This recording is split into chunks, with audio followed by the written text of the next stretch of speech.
Welcome to Edusthali. RRB assistant loco pilot की vacancy बहुत ही जल्द आने वाली है। इसका official notification short notice out हो चुका है, एम्प्लॉयमेंट न्यूज़ में ये पब्लिश हो चुका है, तो आपकी वैकेंसी आ रही है। तो इस सेशन में मैं आपके साथ इस वैकेंसी के बारे में सारा डिटेल शेयर करने जा रहा हूँ। एज लिमिट क्या रहेगी, क्या सिलेबस है, क्या सिलेक्शन प्रोसेस है, क्या पे स्केल रहने वाला है आपका, इन सारी चीज़ों को मैं आपके साथ डिस्कस करूंगा। तो इसलिए आप वीडियो को अंत तक देखें, और अगर आप चैनल पे नए हैं तो चैनल को सब्सक्राइब जरूर कर लें। सब्सक्राइब करने से आपको ये फ़ायदा होगा कि मैं अपने चैनल पे जो भी गवर्नमेंट वैकेंसीज आती है उसके रिगार्डिंग वीडियोस लेके आता हूँ। तो अगर आप हमारे साथ जुड़े रहेंगे तो उन वीडियोस का नोटिफिकेशन सबसे पहले आप तक पहुँच सकेगा। चलिए आगे बढ़ते हैं, इस वैकेंसी के बारे में डिस्कस करते हैं।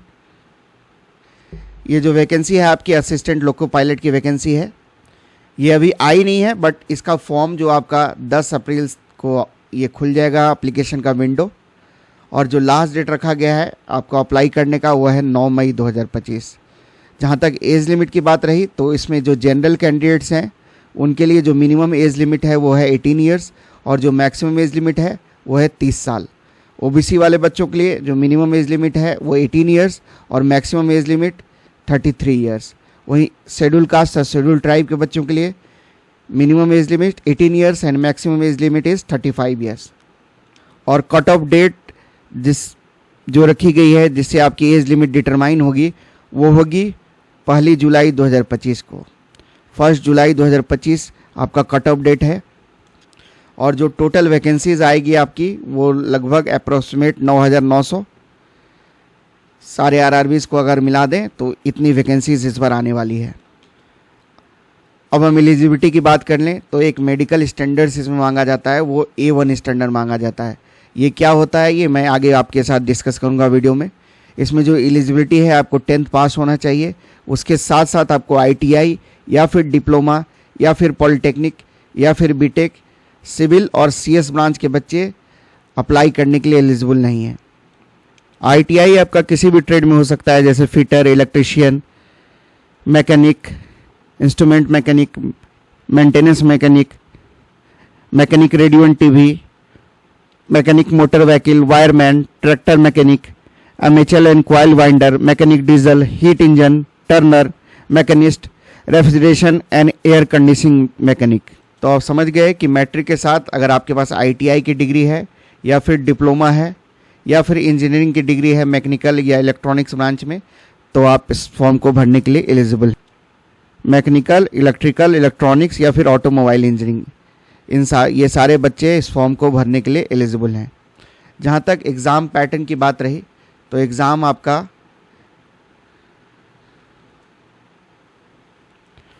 पहले आपका CBT 1 होता है, फिर CBT 2, फिर उसके बाद कंप्यूटर बेस्ड आपका एप्टीट्यूड टेस्ट होता है, उसके बाद डॉक्यूमेंट वेरिफिकेशन, फिर मेडिकल।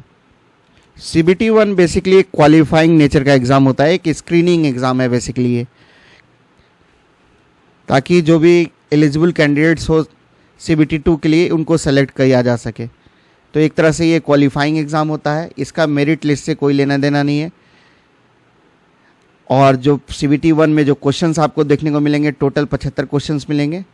प्रति क्वेश्चंस आपका 1 मार्क्स का होगा और 1 घंटे का आपका पेपर होगा।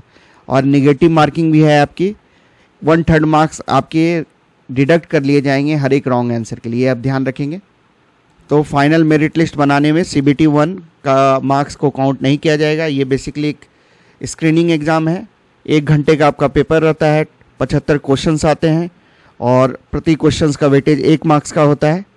और निगेटिव मार्किंग भी है आपकी, 1/3 मार्क्स आपके डिडक्ट होते हैं रॉन्ग आंसर के लिए। अगर मल्टीपल शिफ्ट्स में CBT ऑर्गेनाइज करवाई जाएगी तो नॉर्मलाइजेशन की भी प्रक्रिया अपनाई जाएगी। अगर मल्टीपल सेशंस में आपका एग्ज़ाम होगा, मल्टीपल शिफ्ट्स में, तो नॉर्मलाइजेशन अपनाया जाएगा, ये आप ध्यान रखेंगे। और मिनिमम पास परसेंटेज जो है इसमें अनरिजर्व्ड और EWS वाले बच्चों के लिए वो है 40% marks, minimum qualifying marks. OBC वाले बच्चों के लिए 30%, SC के लिए 30% और ST वाले बच्चों के लिए 25%। यह है आपका minimum qualifying marks for CBT 1। तो CBT 1 में आप देख लें, यहाँ से आपको क्वेश्चंस पूछे जाएंगे। आपको जनरल नॉलेज करंट अफेयर्स से 10 प्रश्न पूछे जाएंगे। साइंस 20 मार्क्स का रहेगा आपका क्वेश्चंस, और वहीं आपका जो मैथ्स रहेगा वो 20 क्वेश्चंस, रीजनिंग 25 मार्क्स का पूछा जाएगा। तो इस तरह 75 मार्क्स आपका टोटल मार्क्स जो रहेगा CBT 1 में, वो 75 मार्क्स का आपका पेपर रहने जा रहा है। तो आप समझ गए, क्वालिफाइंग है, इससे एक तरह से छटनी होगी और लगभग वैकेंसीज़ के 15 गुना बच्चों को 15 टाइम्स बच्चों को CBT 2 के लिए बुलाया जाएगा। जो टोटल वैकेंसी है उसकी 15 गुना बच्चों को CBT 2 के लिए बुलाया जाएगा। अब CBT 2 क्या है? ये आपका एग्ज़ाम जो होगा इसमें 2 पेपर्स होंगे, पेपर 1 एंड पेपर 2। पेपर 1 जो होगा आपका वो 90 मिनट का टाइम मिलेगा आपको, और जो टोटल क्वेश्चंस रहेंगे वो 100 क्वेश्चंस रहेंगे। निगेटिव मार्किंग भी है इसमें, 1/3 मार्क्स आपके डिडक्ट कर लिए जाएंगे हर एक रॉन्ग आंसर के लिए। और CBT पेपर 2 जो है आपका पार्ट B, ये आपका क्वालिफाइंग नेचर का होता है। इसमें मात्र 35% मार्क्स आपको लाने होते हैं। ये बेसिकली आपका ट्रेड टेस्ट होता है, जो भी रिलेवेंट ट्रेड है आपका उससे प्रश्न पूछे जाएंगे इसमें आपको 1 घंटे का समय मिलेगा, 75 क्वेश्चंस आएंगे इसमें, और इसमें भी नेगेटिव मार्किंग का प्रोविज़न है। अगर आपके आंसर रॉन्ग होता है तो 1/3 मार्क्स आपको पेनल्टी के रूप में डिडक्ट कर लिए जाएंगे। तो ये जो है आपका CBT 2, इसमें आप समझ गए 2 पेपर होता है, पेपर 1 एंड पेपर 2। पेपर 1 आपका मेरिट के लिए काउंट होगा, बस पेपर 2 जो है वो आपका सिर्फ क्वालिफाइंग नेचर का है। तो पार्ट A जो है आपका CBT का, उसमें आपको इन सब्जेक्ट से प्रश्न देखने को मिलेंगे। मैथ्स से आपके जो क्वेश्चंस रहेंगे, रीजनिंग के प्रश्न रहेंगे आपके, टोटल 25 मार्क्स आपका मैथ्स का क्वेश्चंस रहेगा, रीजनिंग भी 25, और बेसिक साइंस एंड इंजीनियरिंग के 50 मार्क्स के क्वेश्चंस रहेंगे। तो पार्ट A और पार्ट B मिला के आपके टोटल 175 क्वेश्चंस रहेंगे। पार्ट A आपका 90 मिनट का समय मिलेगा पार्ट A के लिए। तो पार्ट A में 90 मिनट का समय मिलेगा, टोटल 100 क्वेश्चंस रहेंगे। पार्ट B में 1 घंटे का समय मिलेगा, टोटल 75 क्वेश्चंस रहेंगे। तो 175 क्वेश्चंस टोटल आपको पार्ट A और पार्ट B मिला के देखने को मिलेंगे। 175 मार्क्स का आपका पेपर होने जा रहा है। पार्ट A आपका मेरिट लिस्ट के लिए काउंट होगा, पार्ट B सिर्फ क्वालिफाइंग है, आप ध्यान रखेंगे। पार्ट B में जो भी रिलेवेंट ट्रेड है आपका, उससे प्रश्न आपको देखने को मिलेंगे। आप देख लें, ये रिलेवेंट ट्रेड है आपका। और पार्ट B जो होगा आपका पेपर क्वालिफाइंग टेस्ट वाला, इलेक्ट्रिकल इंजीनियरिंग, मैकेनिकल इंजीनियरिंग से, देखिए अगर इलेक्ट्रिकल इंजीनियरिंग है तो आपका यही आपका पेपर रहेगा, इससे आपको प्रश्न देखने को मिलेंगे। यही रिलेवेंट जो स्ट्रीम्स है, ऑटोमोबाइल इंजीनियरिंग, इलेक्ट्रॉनिक्स इंजीनियरिंग, और जो उसके कॉम्बिनेशंस है, जो भी equivalent streams, automobile engineering and combinations of its equivalent streams, जैसे mechanic motor vehicle, tractor mechanic, mechanic diesel, heat engine, refrigeration and air conditioning mechanic. तो पार्ट B जो है आपका वो क्वालिफाइंग एग्ज़ाम होगा। इसमें मात्र आपको 35% मार्क्स लाने होंगे। और उसके बाद बारी आती है आपकी कंप्यूटर बेस्ड एप्टीट्यूड टेस्ट की। ये क्या है आपका? ये बहुत ही क्रूशियल स्टेज है आपका सिलेक्शन प्रोसेस में। इससे आपकी कॉग्निटिव एबिलिटीज़, आपकी परसेप्चुअल स्पीड, आपकी साइकोमोटर स्किल्स टेस्ट होती है। ये 3rd स्टेज है आपका। जब आपका फर्स्ट और सेकेंड स्टेज का कंप्यूटर बेस्ड टेस्ट हो जाएगा तो उसके बाद आपको कंप्यूटर बेस्ड एप्टीट्यूड टेस्ट, जिसको CBAT भी कहा जाता है, से गुजरना होगा आपको। ये बेसिकली साइकोलॉजिकल टेस्ट होगा आपका, क्योंकि जो लोको पायलट का जो जॉब है बहुत ही डिमांडिंग है। तो safe and efficient train operation के लिए ये टेस्ट बहुत ही ज़्यादा सिग्निफिकेंट रहता है। तो इसलिए ये साइकोलॉजिकल टेस्ट से आपको गुजरना होगा। जो CBAT टेस्ट है, इसके क्वेश्चंस आपको हिंदी और इंग्लिश दोनों में देखने को मिलेंगे, और इसमें कोई निगेटिव मार्किंग नहीं रहेगी। जो क्वालिफाइंग मार्क्स है आपका, आपको हर एक सेक्शंस जो है CBT का उसको क्वालिफाई करना पड़ेगा सेपरेटली, और आपको एक मॉक डेमो टेस्ट लगा लेना चाहिए ताकि आप इन चीज़ों से फैमिलराइज हो जाएं। कि कैसे सीबीटी का एग्ज़ाम होता है, कि आप प्रीवियस ईयर पेपर्स को एनालाइज कर लें तो आप आसानी से इस वाले सेक्शन को सॉल्व कर लेंगे। जो आपकी मेरिट बनेगी वो आपका जो वेटेज रहेगा 30% वेटेज रहेगा आपका CBAT का, कंप्यूटर बेस्ड एप्टीट्यूड टेस्ट का।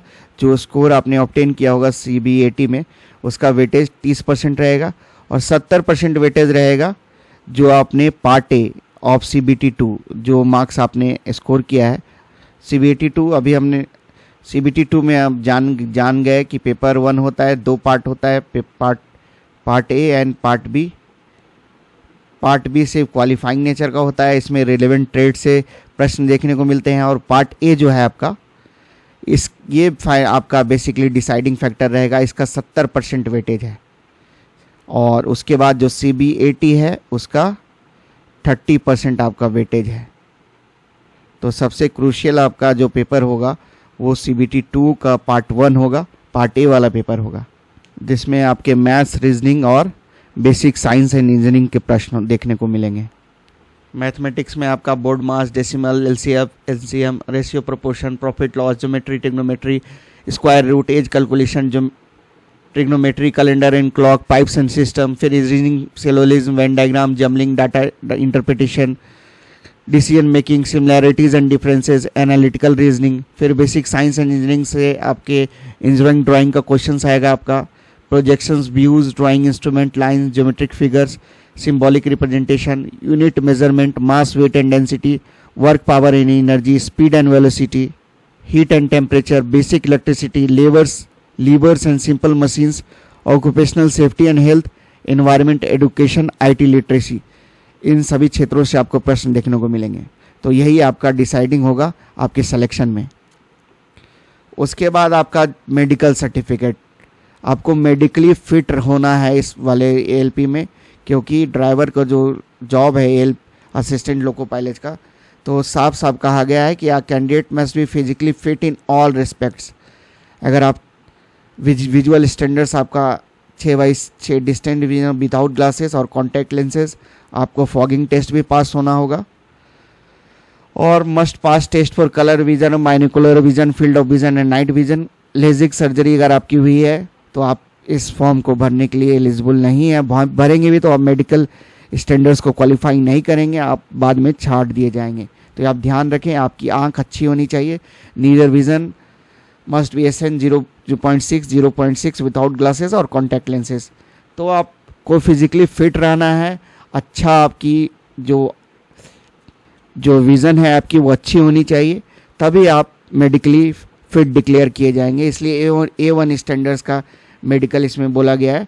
The candidate must B fit in all the aspects, तभी आप इस वैकेंसी को क्वालिफाई करने के लिए पात्र माने जाएंगे। तो यही था इस वैकेंसी के बारे में। अब मैं आशा करता हूं कि मैं आपको समझा पाया हूँगा, और अगर आपको ये सेशन पसंद आया तो आप चैनल से जुड़ जाएं, क्योंकि आने वाले समय में भी जो भी वैकेंसीज आएगी उसकी रिगार्डिंग वीडियोस मैं अपने चैनल पे लेके आता हूं। तो अगर आप हमारे साथ जुड़े रहेंगे तो उसका नोटिफिकेशन आपको मिल सकेगा। आप इस वाले वीडियो को लाइक करें, ज़्यादा से ज़्यादा बच्चों के साथ शेयर करें, ताकि दूसरे बच्चों को भी इसका लाभ मिल सके। और आप हमारे टेलीग्राम चैनल पे जुड़ जाएं, क्योंकि जो भी एडवर्टीजमेंट आएगा या फिर इसी वीडियो का PDF मैं अपने टेलीग्राम चैनल पे शेयर कर दूंगा। वीडियो को देखने के लिए सबों को धन्यवाद। जय हिंद।